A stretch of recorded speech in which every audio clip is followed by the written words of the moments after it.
Hey guys, welcome to the As the Leader Grows podcast, where we are ridiculously passionate about helping business leaders build confidence, gain clarity, and create community. And guys, I have got a treat for you. I met Dave Horsager through my good friend Randy Garn. I've heard him speak. He is the author of a national bestseller, The Trust Edge. He is one of the top keynote leadership speakers in America when it comes to one of my favorite topics, which is culture and trust. Dave Horsager, what's up, my friend? Hey, Ken, thanks. It's great to be here. Hey, take a minute, Dave, and tell everybody a little bit more about, you're in Minneapolis, so you're freezing. We've already figured that out. It's snowing there. I kind of rubbed it in a little bit. Birmingham, Alabama, it's 73 degrees. Sunroof open in the Range Rover, windows down in the Range Rover today while you're dealing with snow.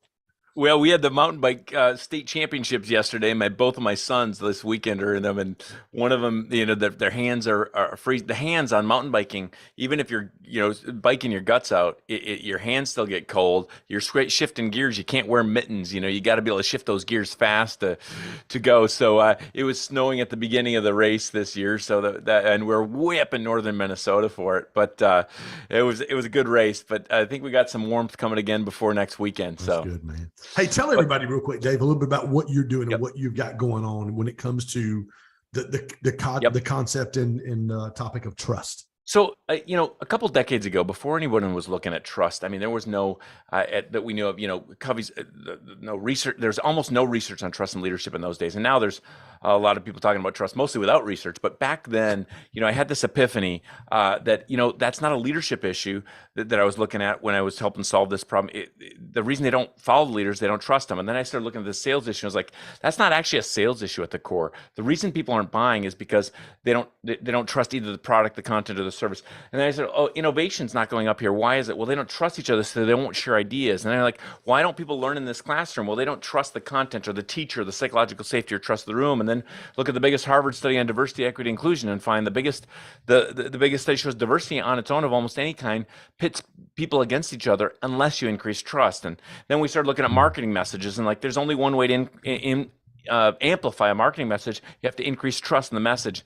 We started to see trust the root issue, and then my grad work came out, and that was fascinating to people before I knew it was known by anybody or anything, and that led to the first bestseller. And then we used this in a couple companies. The first company said they dropped attrition by millions of dollars. Then we had someone say it tripled sales, and we had someone say it saved their marriage, and we had a massive Fortune 50 company say they gained 11% market share in the billion-dollar unit. So basically, we just see. I started to believe and see, first of all, it was from before my grad work. And then it became, used in even institutions. Many big universities use this now. And then we started using it in companies. And we just, I became more and more passionate. But at the end of the day, I think the biggest thing is it changed me. It changed me as a father, it changed me as a leader, it changed me as a husband. So right now, to bring it all together, out of Trust Edge Leadership Institute, if I turn my video that way, you'd see our team through the windows in my office and everything. But it's basically, we do four things. One is we put out a big piece of research every year. I think we are the most researched on trust and leadership, at least out of North America. It's a global study. It's called the Trust Outlook. We give that away for free. We won't take any funding because we want it to be high trust research, not bot research, sponsored research. 3 ways we fulfill the mission of creating trusted leaders and organizations. And by the way, we believe we help people. We exist to help people increase trust. If they don't, that's the biggest thing. You want to drop attrition, you want to increase sales, you want to speed up sales, you got to deal with trust. So 3 ways we do it. We call it ICE, I-C-E. I is inspire a shift of thinking about trust. As you know, I speak 100 and some times a year around the world around trust and leadership. And so that's speaking. And then we have a team that also speaks on behalf of me. And we have C, that's clarify and measure. We have the best measurement tools for measuring trust in organizations and closing real gaps that drive results, whether that's, retention, sales issues, culture issues, but all this deals with culture, as you know. We're just trying to create the highest performing teams built on trust. And the E is equip. And that's where we equip you or your team, whether it's in a company or an independent coach, to be certified in our work, use our platform, use our measurement tools at a high level that you can close gaps. You can coach an executive, you can coach your team, you're certified to be a part of our community and use our tools to drive change. And we believe if you're not increasing trust, you're not dealing with the real issue. So what was the epiphany you had with you, David? That was you said it started with me. Well, as a I, husband? What was the, no, I what was think it speaking to ended you? with me. I think in the Okay. process it changed me. But Mm, I think the epiphany happened when Lisa and I, this is before we had 4 kids, we're at, I think it's probably the most expensive resort I'd gotten taken to speak at till that time. This is 20 some years ago. And I remember it still, it's the Lowe's Resort in Arizona, I think Tucson. It was like beautiful mm, outside. We're out on the deck and I'm looking up, and it's not some big spiritual thing, but it was just this epiphany that, like, the issue, this is after a day of being at this conference, and I'm thinking, the issue they think they're having that's not the real issue. It's actually a trust issue.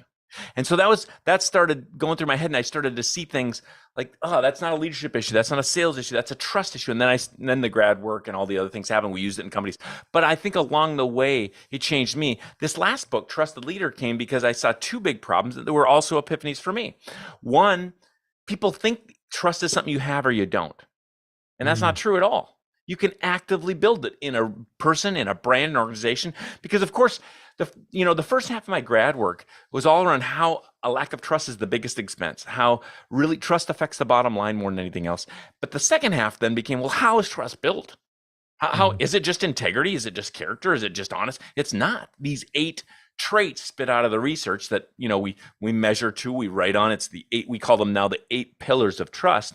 But that's how trust is built. They align so beautifully with your 3 C's. The clarity is the first pillar, by the way, of trust. mhm, We know we mhm, trust the clear, and we mistrust or distrust the ambiguous or the overly complex. Where I was a mm, professor, you try to look complex, you got to look smart. Whenever you over complexify, you lose clarity, which loses trust. Community, that's a part of, we trust people that are willing to connect yeah. and collaborate. If you're silo, in an organization, we see siloing or an unwillingness to share resources for the betterment of the whole mission. We know we've got a counterforce to trust, which is a lack of community, of course, and confidence. That's actually a synonym of trust, right? If I'm Mm, confident in it, trust is a confident belief in a person, a product, or an organization. When I can confidently believe in, for good or bad, by the way, I can trust you mhm, for good or bad. If you're late all the time, I will trust you to be late. You're mm, trusted just to be late, right? I might not like something, but I would still trust it. Whether or not, and by the way, jumping all over here, but trust is way higher than being liked. I've got friends I like a whole lot. Love watching the game with them. I wouldn't go into business with them in a million years. mm, I don't trust them. The question everybody's asking, every listener today, they're asking you, your kids are asking, your clients are asking, your customers are asking, your leaders are asking, they're asking, not do I like you? They're asking, can I trust you? I trust you. Can I trust you to put my kids on this school bus to be safe? Can I trust you with this money to invest it? Can I trust you to deliver on this promise you said you would give me in this business? Can I trust you? That's what they're asking. The core is always a trust issue. And I believe it I hope without a shred of ego. Now work on 6 continents, everywhere but Antarctica with this work. And it's always at the core trust issue. And when people see it as a trust issue, is that the root issue? They start to solve the real issue. And you'll see me, when we get into the pillars, say why I believe it's never an engagement issue. Right. In fact, it's never a communication issue. At the core, it is never a communication issue. People say that it's never a net promoter score or referral issue. The only way to increase any of those, you have to deal with trust. I can show why. So when people go in and work, let's say they go in and work at a company, and I'll take, I got a real, actually my daughter actually worked for a large company here in Birmingham, based out of Birmingham. They're a national company, online company that, like, it's called Shipped, where they do your groceries. You can order from Target, well, they actually sold to Target for, $500 or $600 million. And when they did, the first thing I began to hear was the corporate culture inside, because it was owned by Bill Smith here from Birmingham. Great culture, great place to work. And then as soon as that transition took place, my daughter, who was a supervisor, began to talk about how things begin to shift and things begin to move. People don't go to a place of employment or go to work for an individual company, let's say just an entrepreneur, thinking, oh, I can't wait to start the job because I don't trust anybody in leadership. Where does that breakdown begin, Dave? Well, it can begin a lot of places, and in fact, it can begin any of the eight pillars of trust. So it can be a clarity issue. People don't trust the clear; they're not clear about it, so I don't trust them. It can be a character issue. If I see someone, they say they believe this, but they're now living like that. I mean, that's a character breach, right? If it can be a competency issue. If I don't think, you might even be caring or something, but you don't have the competency. How can I trust them? They haven't been here before. They don't know what they're doing.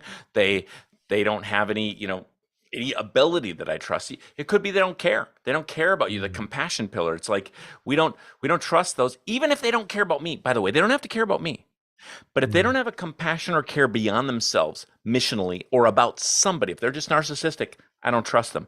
So it could be those things. It could be they've never gotten results. That's the contribution pillar. I don't trust people that don't contribute results. If they're unwilling to connect and collaborate, that's the community pillar, right? If they're not willing to do those things, then I don't trust. So this is why we measure it and close gaps to create high performing cultures on trust. You have to look at those, and we can, so any one of these can be by the way, the final pillar, the queen and king of the pillars, is consistency. Yeah. You can do something once, but if you aren't consistent, the only way to build a reputation as a human being is consistency. The only way to build a brand as a company is consistency. Sameness is trusted, whether you like it or not. I've had the same exact burger on McDonald's on 6 continents. So you wouldn't even have to like McDonald's, but you might trust them, right? So any of these, I see inconsistency. I see a lack of character. And the biggest risk, I was just on with a board of directors this morning. The biggest risk a board has, of course, is losing trust. One of the things you said that I literally just posted this yesterday on my thing. It says, and basically the quote is, want something you've never had. It's just on the other side of consistency. So true. Consistency is, it's literally showing up every single day. Totally. Doing what you say you're going to do. My concept that I created a couple of years ago before we started, or as we started GSD, and obviously my health journey, I'm down about 80 pounds, is incremental, not monumental. Small daily disciplined decisions over time always equal monumental results. Success can't escape you when you do the right things every single day.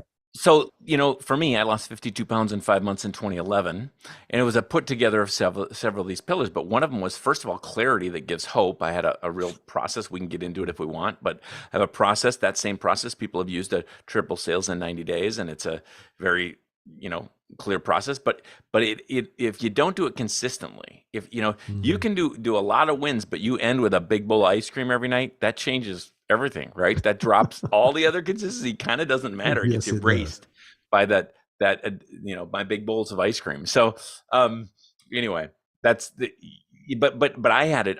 For me to get there, I needed clarity. I needed absolute clarity of something I could do. If you said to me, I can never have ice cream again in my life, I'm not going to do it.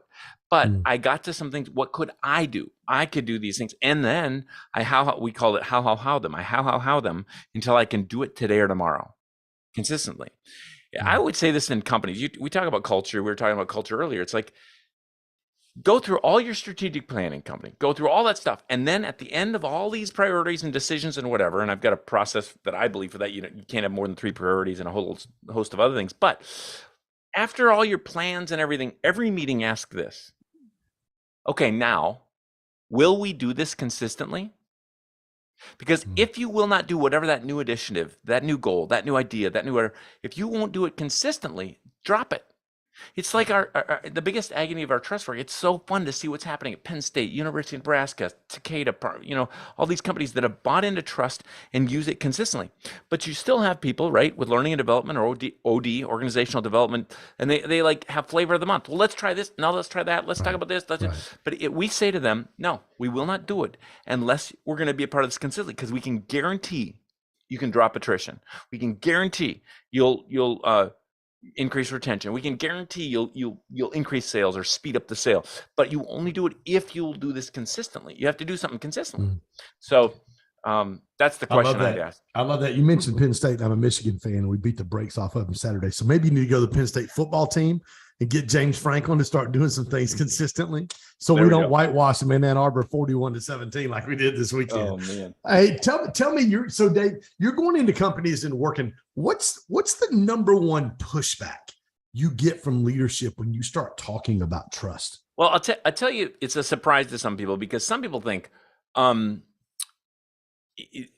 oh, it's just trust on its own. Like, oh, I don't want people to bring you in because then they'll think we have a trust issue. And the truth is, we're dealing with normally the best of organizations. They know they want to get, they get that trust drives culture, performance, and output. So we're not dealing with poisonous usually. Like we're dealing even the best of John Deere, like I said, Penn State, our work has been at MIT and Ohio State and that we have certified folks at each of the, at those. We have worked with the New York Yankees and Colorado Rockies and Toyota, FedEx, Walmart. I mean, some of the best of in their space, right? And so there are often people that get it, that like, no, I see how this can change everything or help amplify what we're trying to do here. And they get the case for trust in essence, whether they read it in my book or they saw it or they just plain get it. And so it's not usually, we're not dealing with we're dealing with a lot of low hanging fruit. Yeah. We're not dealing with like, we got to convince you. People might have seen our research and see how, when trust went up, this went down or sales tripled or whatever. But mostly they're like, oh, I want a more trusted brand. I want the most trusted in my industry. I want to be the most trusted leader. I want that. And people get that, then that, I love that. When you get into obviously an organization like that, isn't it funny how when you say we work with the best or the better, you mentioned a Fortune 50 company earlier. It's like Chick-fil-A. I tell people all the time, Chick-fil-A is the #1 fast food restaurant. They do 5 times more revenue than the average the next restaurant. They're closed on the highest revenue producing day of the week. They do more business than #2 and #3 and #4 combined. And yet the process is simple. You look, their food's good and they've got great culture, but nobody wants to reproduce that kind of culture because it can be difficult. Let me tell you one reason, by the way. So I know Horst Schulze, who was the founder of Ritz-Carlton, and he is why they see my pleasure at Chick-fil-A and stuff. But there's a host of other things. But the reason they're winning isn't the chicken, even as Kathy's say. It's like, it's good chicken. If you're going to argue anything, it's the sauce, right? But no, it's great chicken. It is Chick-fil-A sauce. There's other good chicken though. It's the training and development. And the training and development there is one of the things that drives culture, because they you got kids over at Chick-fil-A, you got kids over at McDonald's. These ones at Chick-fil-A didn't just come out of the womb saying my pleasure. They got trained, they got developed. These ones over here didn't just learn how to put people in a line better than our Department of Motor Vehicles. Like we wish they would, Chick-fil-A come teach our people. Like they trained them. That there's a reason.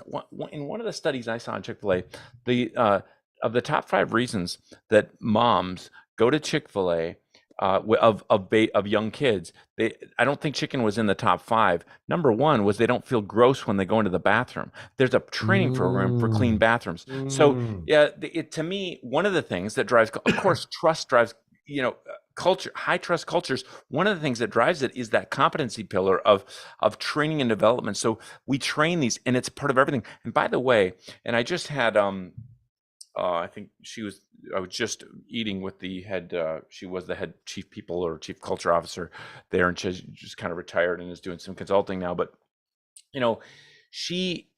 they tie back to each training of, let's say, cleaning the bathroom or saying my pleasure, ties back to their values. It's tying back. It's clear, we would say. So clarity with competency, it's tying together. So anyway, you're right. I think the last I saw, the average per store revenue, the nearest average per store revenue was a 2.5 million of average McDonald's and Panera. They were the second, and Chick-fil-A at the time was 4.4 million. So that's without Sundays. I mean, it's unbelievable. It's absolutely insane. And I tell you what's even crazier for me is you're looking at the model, yet people aren't willing to pay the price to do the same thing they're doing. Like the model's right in front of you. Yeah. Like if you want to be successful, that's why I asked you that question. If you want to be successful, just as my friend Brandon Dawson says, model, mimic, and master. Just emulate what they're doing. So when you go into, I love what you said just a minute ago. You talked about clarity gives hope. What are some ways for people to get clarity? There's a load. Like I talk about clarity. We have models all day long on clarity. I'll try to give a couple here, but we have like ODC and clarity and conflict model and and the mission, vision, values piece and all this. I'll give two really quick. One is the three most underused, overlooked questions that actually take an idea to an action. And people want to jump in and say, well, I love Senec's work and others' work. The why has got to be important. The why is not one of the questions that takes an idea to an action. It's good to have a strong why. You and I have incredible purpose and why, and that's great. Have a good why first, but that's not the question that takes an idea to an action. Someone else might say, well, what about the who's? Get the right who's on the bus, right? If you're going to have good culture, get the right who's on the get Colin's work, who's. That's great, by the way. I like Colin's work. Getting the right who's, no doubt about it. However, it's not one of the questions that take an idea to an action. You still have all these buses full of really fun who's singing kumbaya about their why going right off the cliff because they're not doing these. Here's the three questions. Try to listen as if for the first time. I'll tell you this, and I'll just say ahead of time, I had a C-suite person from Walmart say it took 4 90-minute sessions to actually get these. So everybody's going to think they got them, and they don't. Here we go. Number one is how. It's simple. How am I going to, I want to do that thing. I want to lose 50 pounds. I want to gain 10 pounds. I want to save $1,000. I want to, have a better relationship with my teenager. Okay, number one is how. Okay, how are you going to do it? The second question is way more important. It is how.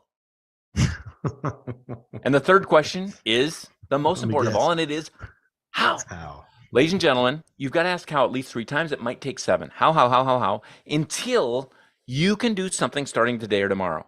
So I asked people when I did the weight thing, I was like, how you gonna, I need to do something. I had a strong enough why, all these things, doctor said, whatever. And I finally said, well, how do you lose weight? Anybody that looks fit on the road that flies a couple hundred flights like I do a year or whatever, said, how do you stay fit? Not creepy. How do you stay fit? Just kind of, how do you stay fit? And they said, all you got to do, 4 words: eat less, exercise more. Well, that was not clear enough. Okay. Right. Well, more than Christmas Day, what, So I said, but how? And so I came down to some hows I could do today or tomorrow.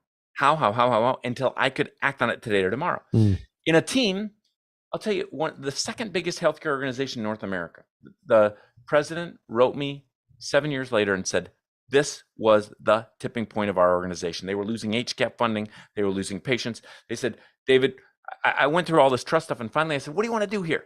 What do you want to do? So, well, we need a better culture. We're dying. I said, great. How are you going to have a better culture? Talked to a senior team. He said, we're going to start with clarity. I said, great. How are you going to be more clear? He sat down, talked to his senior team, and a former Harvard graduate said, we're going to communicate more. I said, great. Do I trust him? Not for a second. I said, great. How are you going to communicate more? We're going to hold each other accountable. You know how many people I've heard say that and they don't even know what accountability means? I said, great. How are you going to hold each other accountable? I said, how 7 more times. He got to something he could do today or tomorrow. Then we did it with everyone on the team. And that was the tipping point of a massive organization that you would all know. How. The final how always has a who, when, and where. So if it's me, okay, I'm not going to drink. One of my things was I'm not going to drink a calorie on the plane. I'm not going to drink a calorie on the. A doctor said to me, if you, and I'm not going to drink juice. So I had grown up thinking orange juice was good for you. Of course, he said you want to catch a cold, drink juice. Start drinking water and eating half an orange, whatever. So I got to something I would do. And on teams, though, if you do this on teams, so we say 90-day quick plans, have these how plans. We do them at least every 90 days, but you could do them in any team meeting. How. The final how has a who, when, and where. Let me get to those 3 quick. A final who wins. People want to include everybody on the final task. And let me tell you something. What's the data say? If you have more than one person on a final task, you have 50% less chance of it ever getting done. You can't give real accountability. What about in marriage? Look at me. Okay, I'm not pushing traditional, non-traditional, whatever, but if my wife and I, every decision we make, we got to rock, paper, scissors. Who's going to do the dishes this time? Who's going to do that's stressful. I know what you got. You know what I got. We got to come together and have compassion sometimes because we're both overworked. But basically, you got these roles. I got role clarity gives peace and joy and builds culture. Who, when? If I don't have a specific time, I'm going to work out tomorrow. I don't know it's 5:30 in the morning. Chances are low. If I don't know where, I'm either going to go for a run or I'm going to go to the gym. Choices don't win. 5:30 in the morning, if I have to choose between the gym or going for a run, the chances are low because I add another choice. I could stay in bed. We don't want choices. So how until you can do it today or tomorrow. Something. You don't have to do everything, but you can always do something. And by the way, I've done this with the biggest company, Walmart, Procter and Gamble, the government of Canada. We're so complex. We got 54 rocks and 42 goals. They always can get to a how they can do starting today or tomorrow. How. I love that. And then the last how always has a who, a when, or a where. Yeah, it always has not or, it has all three. And usually, often if that's you, it's you. But it always has a who, when, and where. If it's a team, specific person, give them a chance at being, yep. I love that. Talk about, so one of the ones you also mentioned, a couple that I for me are going to be the character, the competency, and the compassion. Talk about the character part of that as a leader, how important that is to lead with do what you say you're going to do. And as an organization, also, when you talked about like core values and culture and holding people accountable, there's a lot of, and I've heard Pat Lencioni say this a million times, there's a lot of companies that have core values hung in the hallway, but that's the only place you ever talk about them.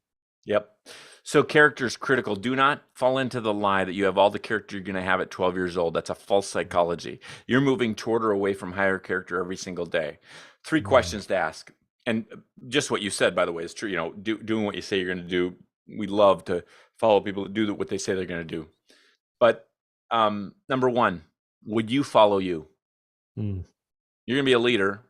That was the biggest sadness when I started speaking on some of the bigger stages around the world. I watched leaders that I had looked up to, and I saw them at the hotel back where the speakers were afterwards, drunk at the bar or whatever. They looked one way on stage and different off stage. That was very sad for me. The question I have, if you have the privilege of the platform, whether that's on a big stage or just in an office, would you follow you? Not perfect. We're all imperfect. I'm totally imperfect at the work I teach, but would you follow you? Number 2, do you have decision-making values? I teach this in my last book, Trusted Leader, because it's not values in life. It's not the values like faith, family, friendship. It is a process for creating decision-making values that you will make every single decision by. If you have decision-making values, you get more congruent and your decision-making gets much faster. If you don't want a bad book, email me. We'll send you the process. Decision-making values. Final question I ask, and I think should be asked every time you do strategic planning. In your team, we're talking about culture today.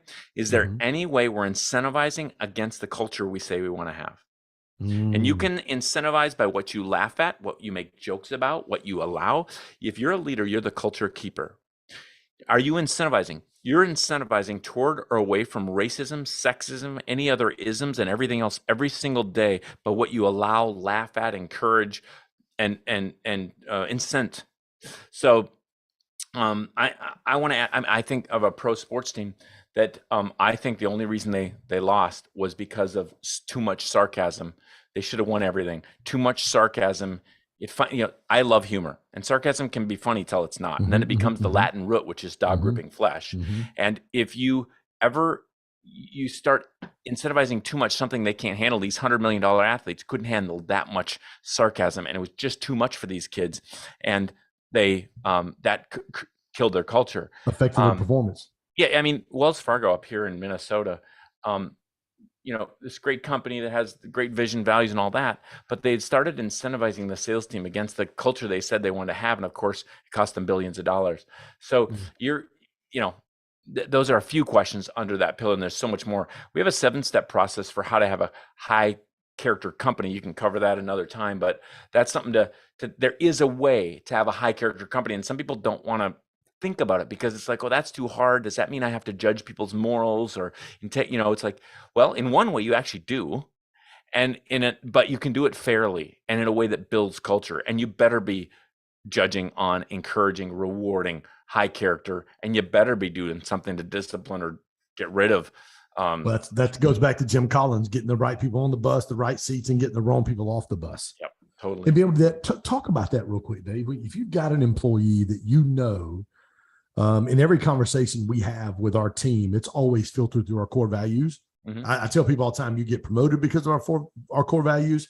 You'll get taken off the team and have to go find another place to work because of our core values. Talk about what's a great way as an entrepreneur or CEO or a leader in business to be able to have the conversations with somebody that's not performing and eventually have them exit the team. Yeah. Well, I think that this is hugely challenging. I remember the first time I had to fire someone. I was in my 20s and I was sick to my stomach for a month because, you can say, well, you got that compassion pillar. On the other hand, the least compassionate thing you can do to an organization or really a person is keep someone that isn't supposed to be there. I'm thinking of one organization in Minneapolis I was dealing with. They had like a vice president and below them 9 directors. 8 directors were great. One director was terrible, a sloth, horrible. Who did everybody hate? They hate not that sloth. They hate the actual vice president because they're not doing their job. You got to do Yeah. your job if you're going to keep the right culture too, which isn't always an easy one. You want to be critiqued for a living, lead anything. So, as give a speech, write a book, or lead anything.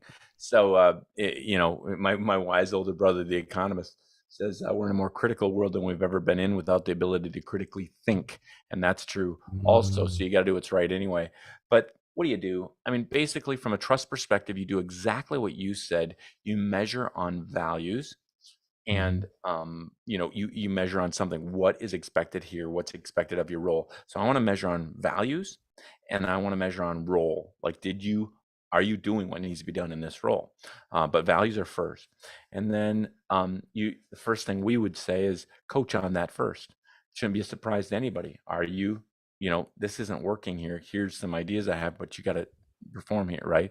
And that's part of healthy accountability, is like giving them a chance of clarity. And then, of course, if they don't deliver, then you got to have one of the 4 R's. You got to give. You can give them a redo if you think they deserve another set of grace. You give them a reward; they did a great job. You give a ramification, or you give a release. Time to go. I love that. I love that. What's your favorite out of the 8? Well, I'll tell you, my favorite. I don't know if I have a favorite. I mean, I love them. My favorite story comes under the character pillar that I tell about my dad. There's a commitment story that I tell under commitment. We trust those that are stick in the face of adversity. Commitment. I think I said it before. The king and queen is consistency. So I love consistency because it's so uncommon. If you don't have consistency in any of the pillars, you lose. You only have character when the lights are on. That's not really character. You only have compassion with people that look just like you. That's not really compassion. Consistency is so powerful. You gain trust or lose it based on consistency. I can tell you though, the biggest problem for people, or the place to start often, is clarity. It's so difficult to have clarity in our ever-changing world, and plus, of course, it's so easy to have excuses for a lack of clarity. So that's one we spend the most time on, because if you don't have clarity, it's hard to have consistency. And you can have clarity of strategy, clarity of communication. I can give lots more tips under that one, but anyway. I got it. Dave, talk about your book. I know it's been out for a little bit. We talked about that earlier today. Where's a good place to get it? Where can people find you? Anywhere. How can they connect with you? Yeah, I would say the easiest, if you can't spell my name, davidhorsager.com, which I couldn't spell till 7th grade either, so don't worry. davidhorsager.com, but trustedge.com, trust, EDGE, trustedge.com. You can go everywhere from there. Some of the books, Trust Edge is still a big, great seller, but Trusted Leader is new. It's easy to read. There's massive tips for leaders at the end that have changed lives and organizations. So it's a story. It's a business parable on the first half, quick read, and really entrepreneurial for your folks. It's an entrepreneur has an epiphany, changes everything. It's really cool, and you can put yourself there, and then it gives some tips and takeaways you can use tomorrow. So that's Trusted Leader. But trustedge.com, or if you want to get certified in this work, be able to use some of the greatest tools in the world around measuring, coaching, and training on trust and leadership that can change culture and increase performance, then of course, just go to trustedge.com, find out more, and we'd love to walk alongside you. Well, David, thanks, man. I appreciate you. We both have such a passion for culture and for people. And, when you walk through your 8 pillars of trust, it's every one of those resonate with me. That's why I ask you, like, what's your favorite? Like, what's because it's like kids. We've all got a favorite. We may not say we do, but we actually have a favorite. But hey, thanks so much for joining us, guys. Go to trustedge.com. Check my guy David Horsager out. We'll be doing some stuff together in the future. Looking forward to that. And as always, guys, if this podcast has added value to you, do a couple things for me.